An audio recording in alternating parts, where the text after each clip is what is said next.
I'm Mike McDowell, President of the San Diego Sports Commission and San Diego Hall of Champions. Behind me are valued members of the Sports Commission, local sports stakeholders who have participated in a process that has resulted in today's announcement of a San Diego sports fan code of conduct.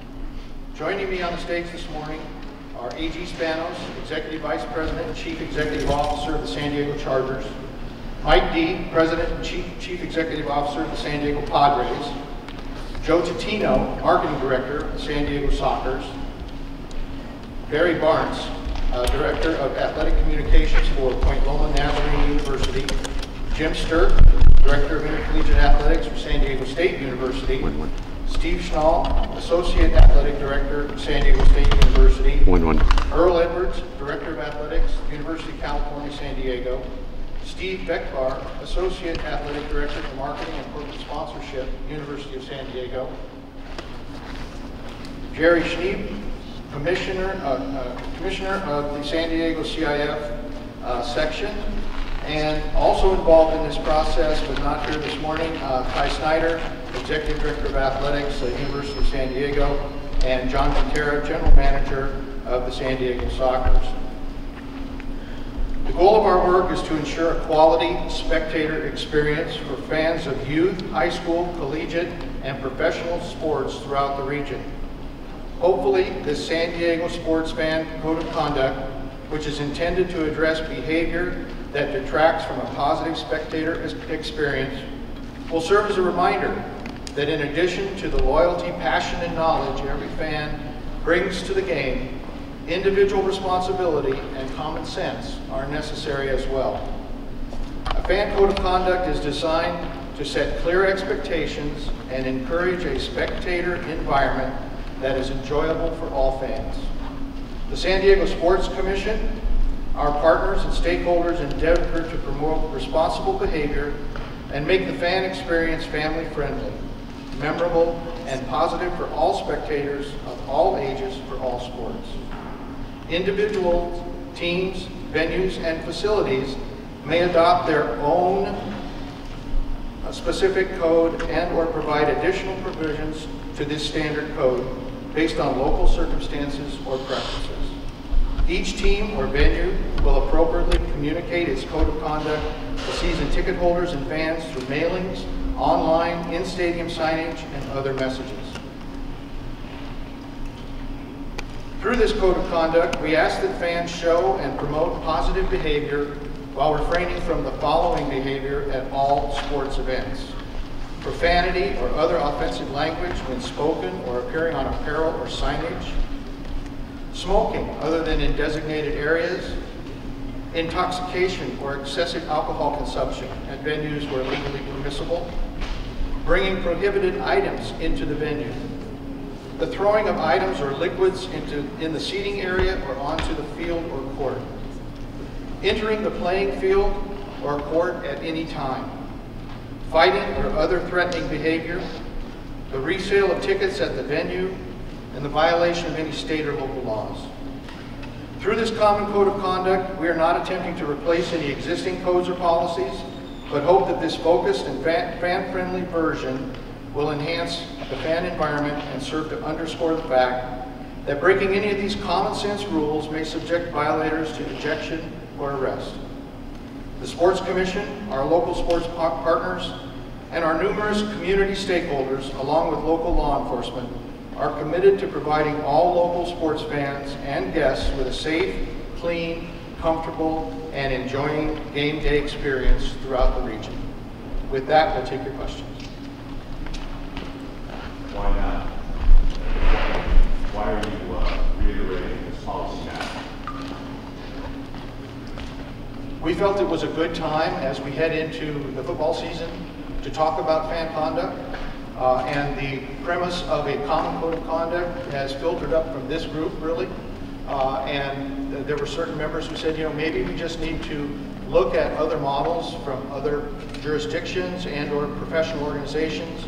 The NFL, the NBA, the Los Angeles Sports Council have all addressed this in various ways. So members of this group said, let's take a look at it, and let's look at it through the Sports Commission and let them take the leadership in coordinating this and coming up with a product that we can all agree on and talk about. Are there specific concerns in San Diego and the sports environment here? Would anyone like to respond to that? Any specific concerns that we have? I think we're just looking for the opportunity to talk to our sports fans and let them know that there are some expectations within the concept of attending a game and being a fan, and that we're looking for the personal responsibility that each fan can embrace and ensure that everybody that's attending has an excellent experience.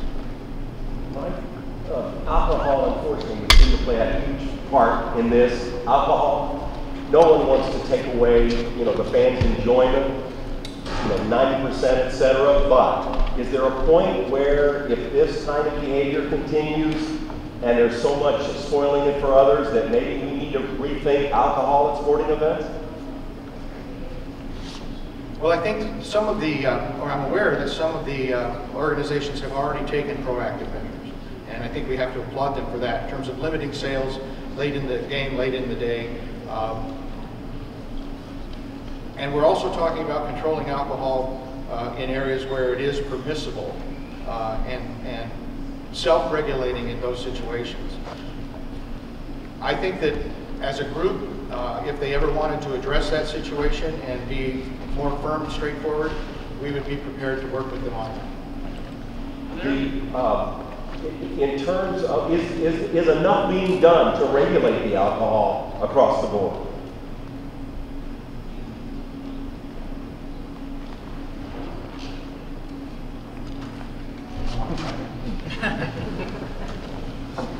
Again, I think we're in a situation where the alcohol regulation falls to specific organizations, venues, and security companies that enforce that. Is enough being done? I think it's the crescendo of public complaint that will drive any more than is happening today. And so we'll just have to wait and see if that crescendo rises. If we could get somebody from one of the individual entities up there, I'd like to ask about whether or not anybody has gotten a good amount of feedback from fans who go, I don't want to come to your venue if things are, and I apologize for being negative here, but there's a reason why we're here. We want obviously you guys want the experience to be general for everybody, but there's a negative, unfortunately, associated with this. Is there anybody that's concerned about your fan base saying, I'd rather watch it on TV, I don't want to have to put up with I've got a particular section where I don't want to have my child subjected to that? How concerned are you? And can we get somebody from an individual entity to address it?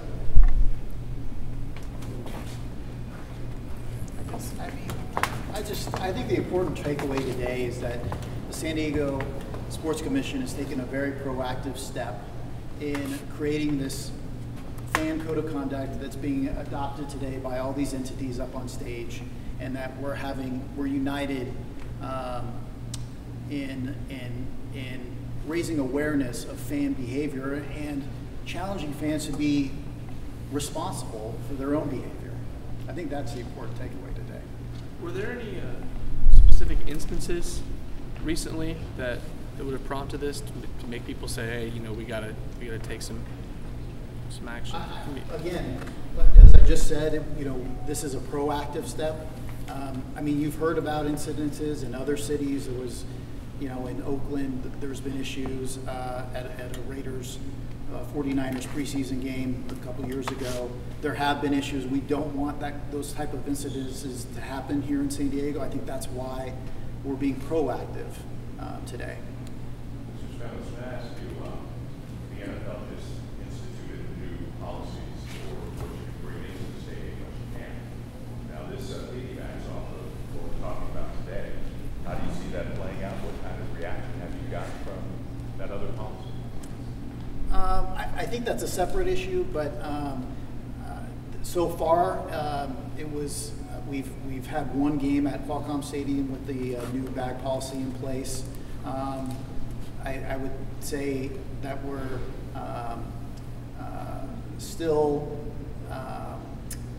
cautiously optimistic as we move forward that fans are going to slowly adopt to the policy. I mean, there was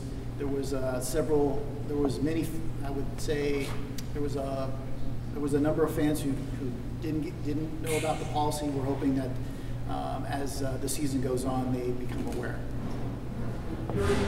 You're satisfied, at least for the moment, that your particular fan base is in terms of not having a great experience with whatever individuals there might be. In the main, you think you're doing a reasonable job of policing that and just trying to reach out to these people that are going to think about before you ever enter the stadium.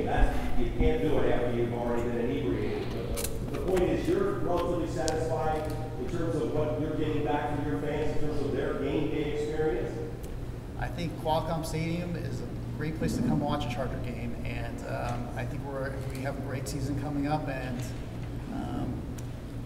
yes, I think it's a great experience. Good question.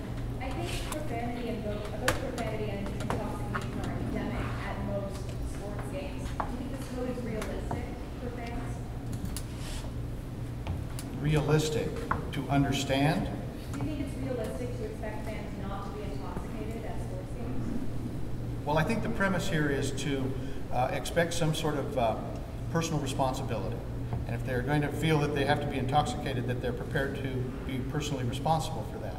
But I think what we need to focus on here is that my experience at the games, all games from all levels, that it really is the exception that spoils the experience, not the vast majority or the rule.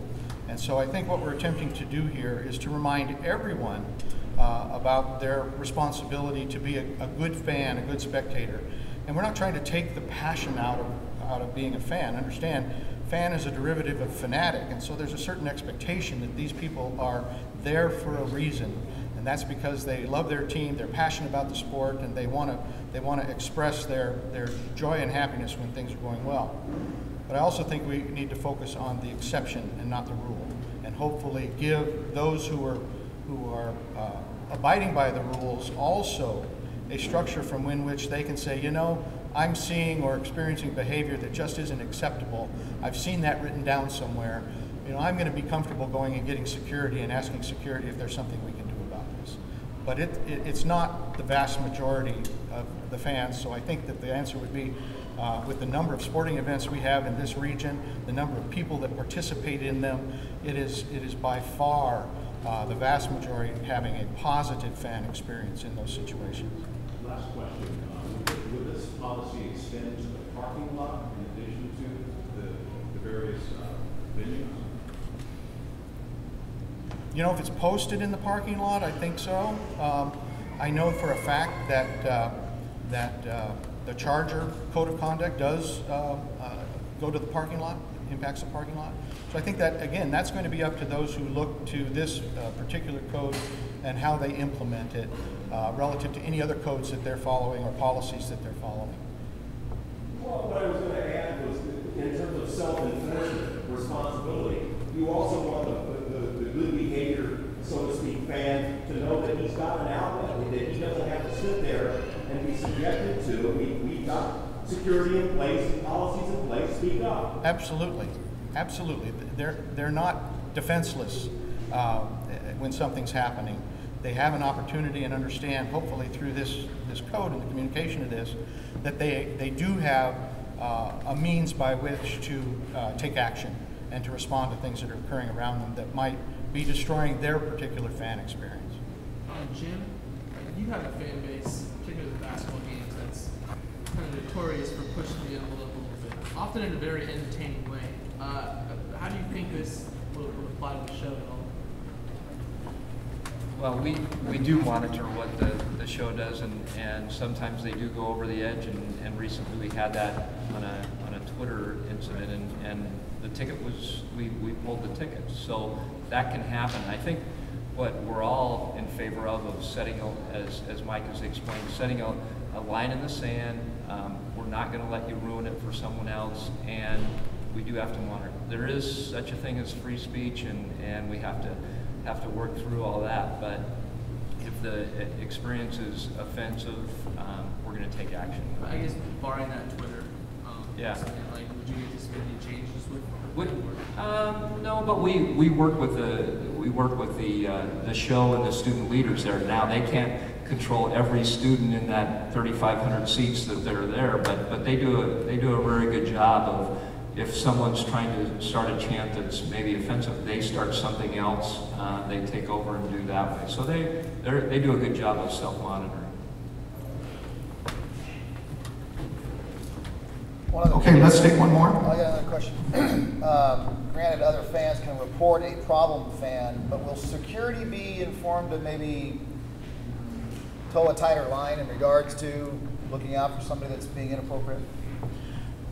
You know, that's not our role as the Sports Commission. I think that falls to the individual teams Right. and their the individual venues and how they choose to use this code of conduct within their management team and security force. I think will be their implementation. But again, we're providing one more tool to help manage the situation in the local sports milieu. Thank you, everyone, for being here today.